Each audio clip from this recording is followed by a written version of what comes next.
In this last video on equilibrium and NS base, we will talk about titration curves.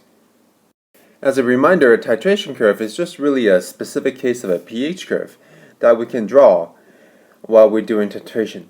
It is a graph where the volume of the titrant is on the y-axis and the pH of your titran, the thing in the Erlenmeyer beaker, is on the y-axis. We first did this in Chemistry 20, and a titration curve is important because we can study the nature of acids and bases. We can determine what acids are weak and strong, and which bases are weak and strong. We can talk about conjugate acid-base pairs, and we can talk about stoichiometric relationships, such as polyprotic acids and polyprotic bases as well. As a reminder, there are two critical points when we're doing a titration. The first is the equivalence point, and this is the point where there are equal amounts of both reactants. So for example, if we were to conduct a titration of sodium hydroxide with hydrochloric acid, the equivalence point will be the exact amount or exact volume of titrant we provided, so that we have exactly the same amount in moles of sodium hydroxide and hydrochloric acid. Slightly different vocabulary is the end point, and this is the point in titration where we stop adding the titrant. And the end point for a reaction happens or occurs when we see a color change through the indicators. So the classic titration curve is the titration between a strong acid and a strong base. In this example, the initial pH, that's the pH here, is only dependent on the concentration of the hydronium in the flask. The equivalence point is 7 because, again, this is a strong acid and a strong base titration. And there's what's called asymptotic behavior at the end of a titration curve, here and here. If we take a closer look at the pH curve, again we'll notice a region here in the beginning where there's a minimal change in the pH. We can consider this to be the buffering region of the pH. Any addition of an acid does not drastically change the solution, the pH of the solution, because there is excess base to react with the acid. This will continue to happen until you run out of hydroxide to react with the acid, at which point the pH will drastically fall here. This is called the inflection point, and we can determine this on any titration graph by looking at the steepest portion of the titration curve.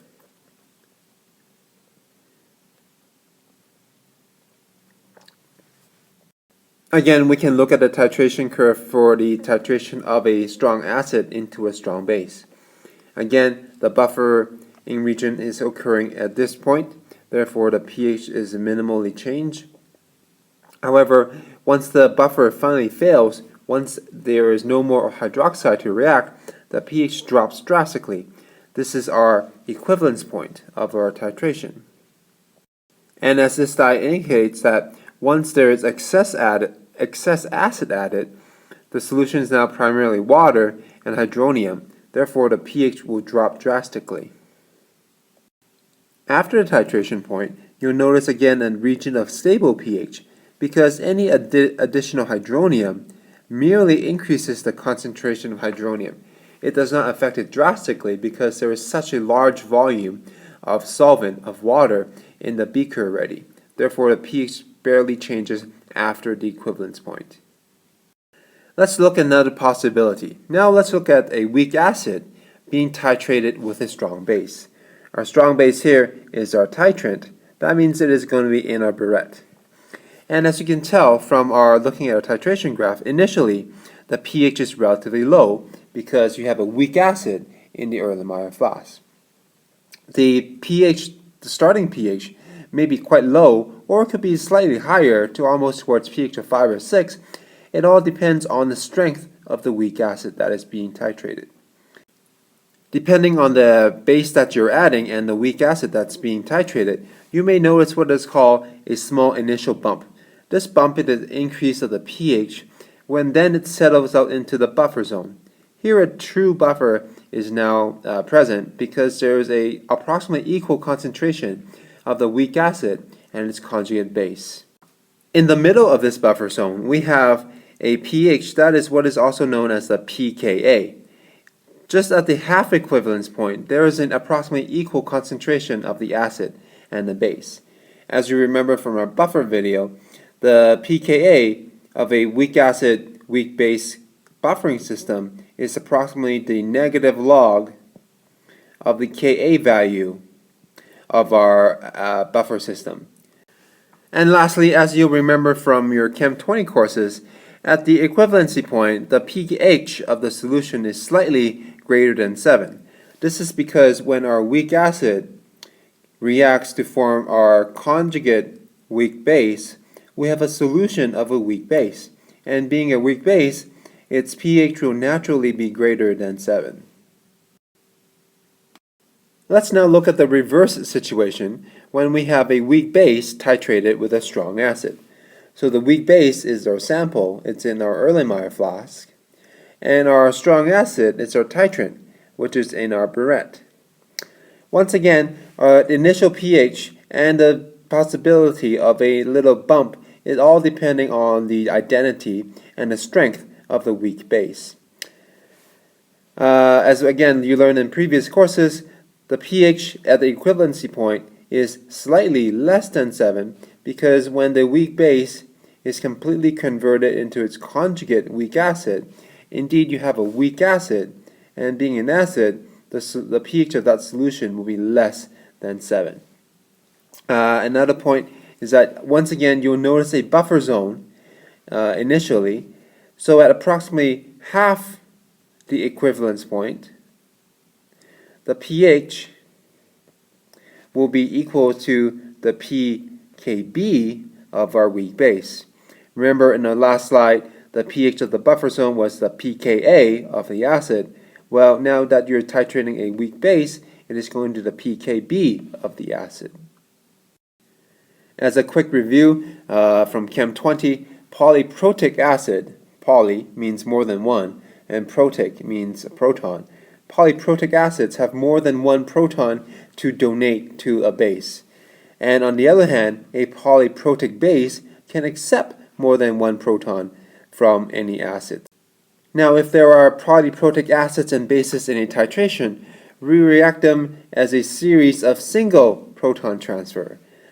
That is, for something like sulfuric acid, we completely react all of the first hydrogen off of sulfuric acid before we react our second hydrogen from sulfuric acid.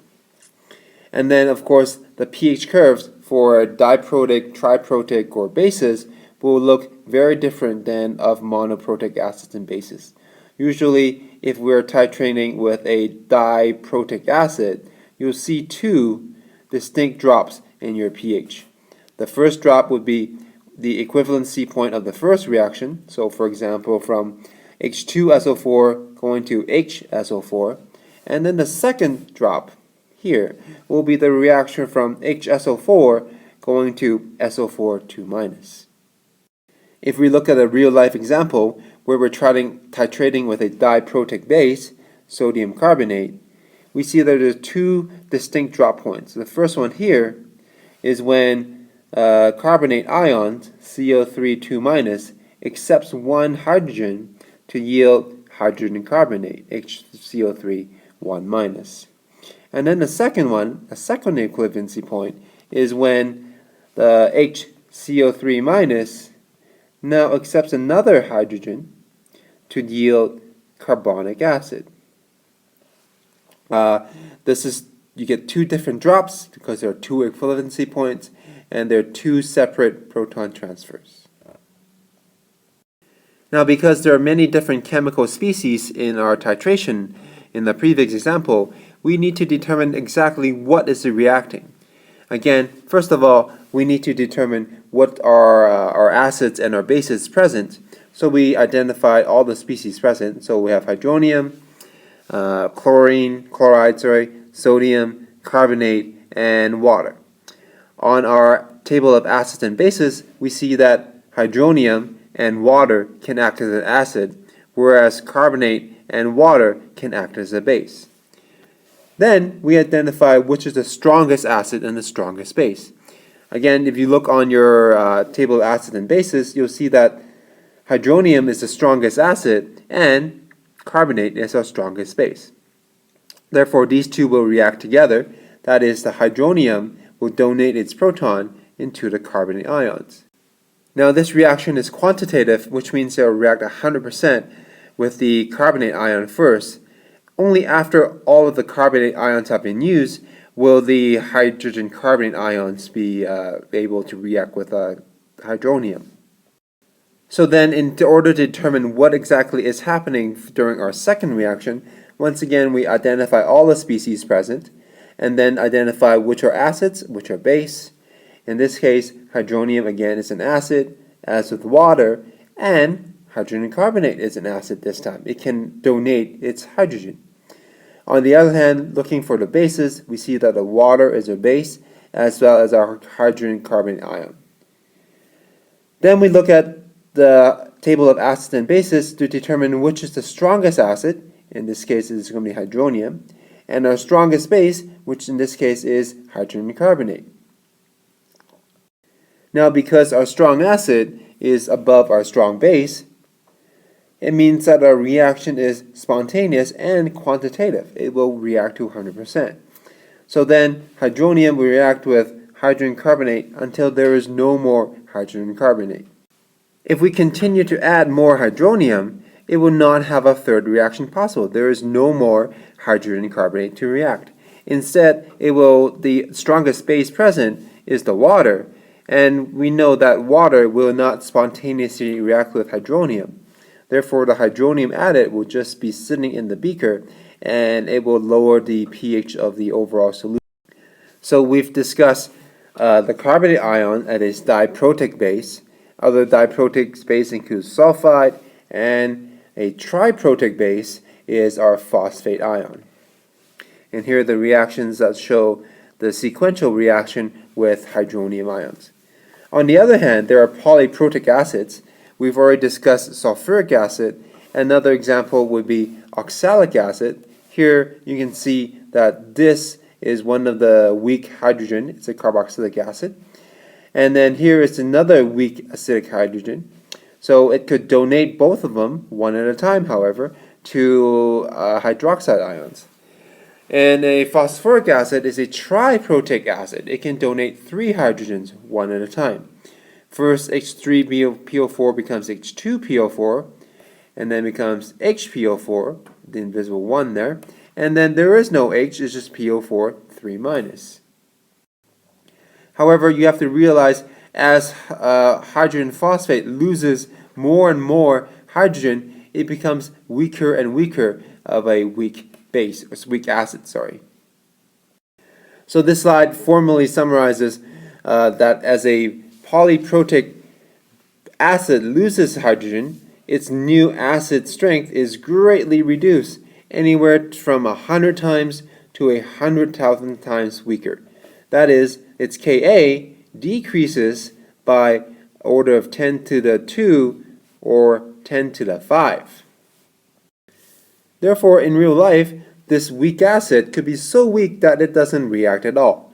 We see this happening when we titrate phosphoric acid with sodium hydroxide. This is a weak acid, strong base titration. And if we look at a graph, we clearly see 2 equivalency points.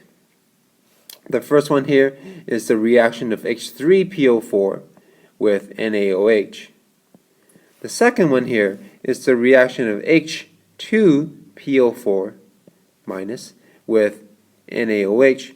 We do not see the reaction of HPO4 2 minus with NaOH. HPO4 2 minus is such a weak acid, it will not donate its hydrogens to NaOH. Therefore, even though we expect to see 3 equivalency points, in real life we can only see 2 equivalency points. So in general, only quantitative reactions, that is, reactions that react 100%, produce any detectable changes in our pH curve, only produces detectable equivalency point. So for the reaction of HPO4 2- with sodium hydroxide, because it is not quantitative, it does not react 100%, there is no change, no equivalency point detected. However, when we do stoichiometry, we can consider polyprotic acids and bases to have at most, 2 reactions. There are virtually no polyacids or bases that have more than 2 endpoints. So we can actually combine them for something like Na2CO3 or a diprotic acid such as sulfuric acid. When we react them, we can combine those 2 equations, those 2 steps, into one single overall equation. So in this case, we react sodium carbonate with hydrochloric acid. The first step is the removal or the addition of 1 proton onto carbonate to produce hydrogen carbonate. Then the second reaction, the addition of hydronium again to hydrogen carbonate to produce carbonic acid. We can do sort of a net ionic equation and say that water or hydronium, 2 hydroniums now, react with carbonate ions to produce carbonic acid and 2 waters. We do not need to have 2 single reactions. We can have an overall reaction here. And as a review of Chem 20 and a summary of the titration curve, the equivalency point for a strong acid, strong base titration is right at 7, whereas the equivalency point of a strong acid, weak base titration is less than 7 because the weak base forms a weak conjugate acid, so its pH is less than 7. And lastly, the equivalency point of a weak acid, strong base titration is greater than 7. And in our titration curve, we actually did not draw one pairing. We did not draw a weak acid, weak base titration, because if we're to add, let's say, a weak acid to a weak base, the pH will just gently decrease like that over time. There will be no steep drops that when we can call a equivalency point, because these reactions are not quantitative. That is, they do not react to 100%. Therefore, we will generally not do titration questions. As well, we will not do stoichiometric calculations as well for weak acid, weak base questions.